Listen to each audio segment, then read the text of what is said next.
That's actually a perfect segue into this next one, talking about the cornerback alignment, the shell of the defense, if you see two high or single high. And right here, you have a corner up in press and you have a single high coverage here. So you wonder, do you have options on this route based on what you're seeing, or is it just another locked route? So speak about this rep.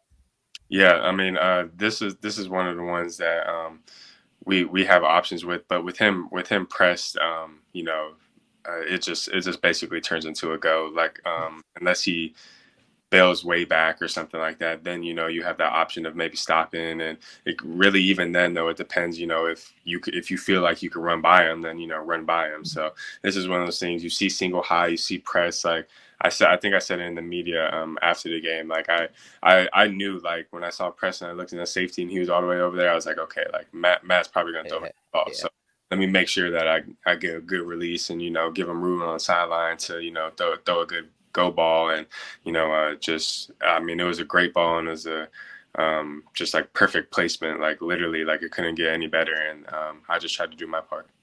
Yeah, everything absolutely sunk up on this play. You hit the perfect release on this. You got downfield quick, got the little slight push off at the end, and then the late hands to bring it in and adjust on the sideline. It was an absolutely great rep.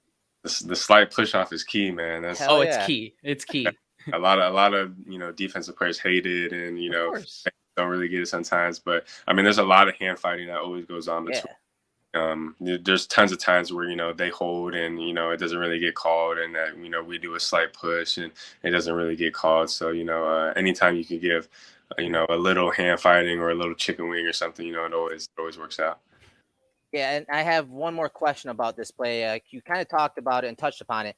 You said you wanted to give Matt Barkley room. Usually, I know in practice, on the practice fields, a lot of times they have that red line, right? They talk about holding that red line. Talk to us about like how many yards you're trying to save for Matt Barkley so that he can not only push it vertically, but give him a little space to put it outside so that you can adjust to it and fall under the ball like you did here. Yeah, I mean, that red line is huge. I mean, it's basically splitting what the numbers in the sideline. So, if you could give them basically that 5-ish, maybe more yards to, drop it over the shoulder or make a good throw like that, then you're really sitting, in the green. And that's a good area for the quarterback. And that's being friendly for the quarterback, because if he wants, he could back shoulder you, he can throw it over the top, he could throw a jump ball, he can do any of those things. But, if I was closer to the sideline, then it's like, he doesn't really have, the freedom to throw it how he wants to. Like, he can't throw it that many ways. And at that, like, the DB literally just has to either push me out of bounds or just turn his head and it's an interception. Like, so,